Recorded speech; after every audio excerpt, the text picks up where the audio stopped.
اردو ادب کے معزز سامعین السلام علیکم۔ اس سے پہلے ہم رموز و اوقاف کی کئی علامتوں پر روشنی ڈال چکے ہیں۔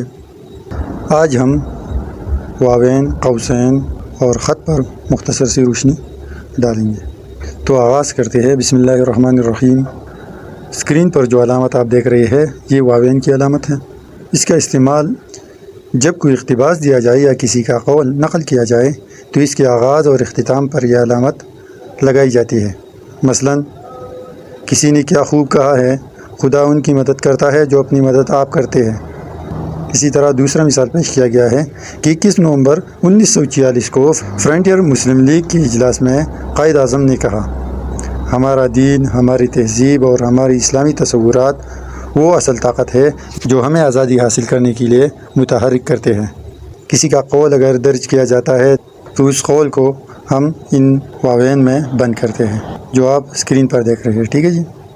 دوسرا استعمال یہ ہے، تحریر میں جب کسی لفظ کو نمایاں کرنا یا اس پر زور دینا مقصود ہو تو اس کے اطراف میں واوین کی علامت لگائی جاتی ہے۔ مثلا علامہ اقبال کو سر کا خطاب ملا تو انہوں نے اس شرط پر قبول کیا کہ ان کے استاد میر حسن کو بھی اعزاز دیا جائے، تو یہاں پر سر کا جو لفظ ہے اسے نمایاں کرنے کے لیے اس کے اطراف میں واوین لگائے گئے ہیں، ٹھیک ہے جی۔ دوسرا مثال ہے کہ اقبال سے پہلے لفظ خودی غرور اور تکبر کے معنوں میں استعمال ہوتا تھا، اقبال نے اسے نئی معنی دے کر اپنی فکر و فلسفہ کا محور بنا دیا۔ یہاں پر لفظ خودی کو نمایاں کیا گیا ہے، اس کے اطراف میں واوین کی علامت لگائی گئی ہے۔ اس طرح ایک اور استعمال وہاں پر ہوتا ہے کسی شعر، مصرع یا معروف قول میں کوئی لفظی تحریف کی جائے تو اس لفظ کے اطراف میں یہ علامت لگائی جاتی ہے تاکہ پڑھنے والے کو غلط فہمی نہ ہو کہ شاید اصل شعر میں یہی لفظ ہے۔ مطلب یہ ہے کہ اگر کسی مشہور شعر، مصرع یا معروف قول کے درمیان اگر ہم تحریف کرتے ہیں تو اس کے اطراف میں یہ علامت لگائی جاتی ہے۔ مثلا پطرس بخاری نے اپنے مشہور مضمون کتے میں غالب کا شعر یوں لکھا ہے، کہو کس سے میں کہ کیا ہے سگے رہ بری بلا ہے، مجھے کیا برا تھا مرنا اگر ایک بار ہو تو۔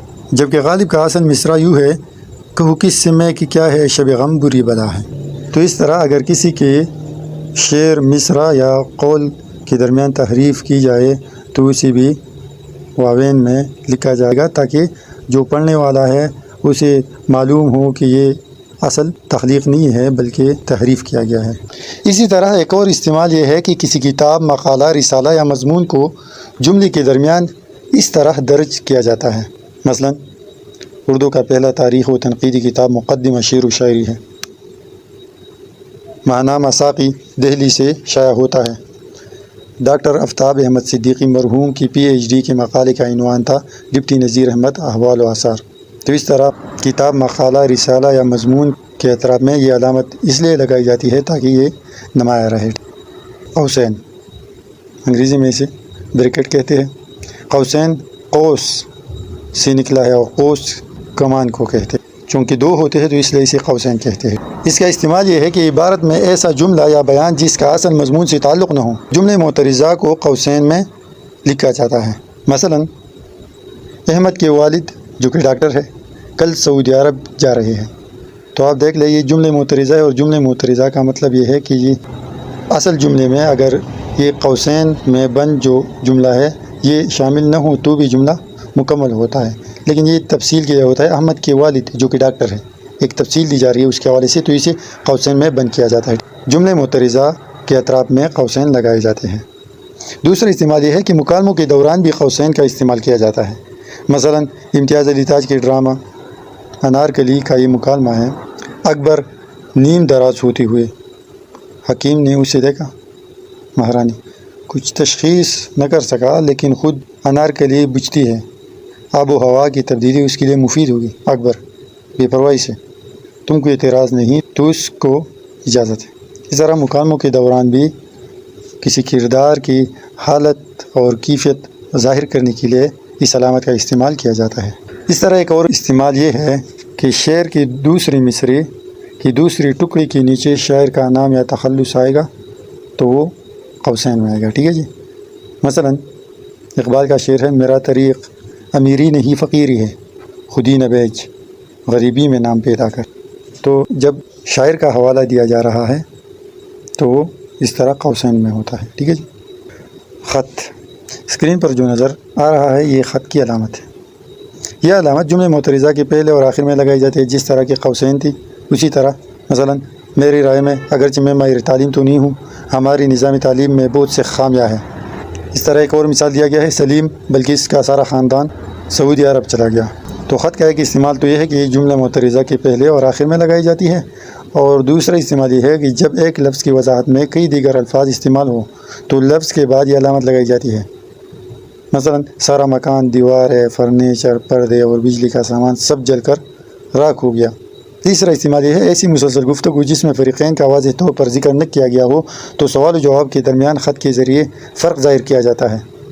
مثلا اکثر افسانوں اور ناولوں میں اگر گفتگو اس طرح جاری ہو کہ فریقین کا ذکر اس میں نہ ہو تو وہاں پر بھی خط کا استعمال کیا جائے گا۔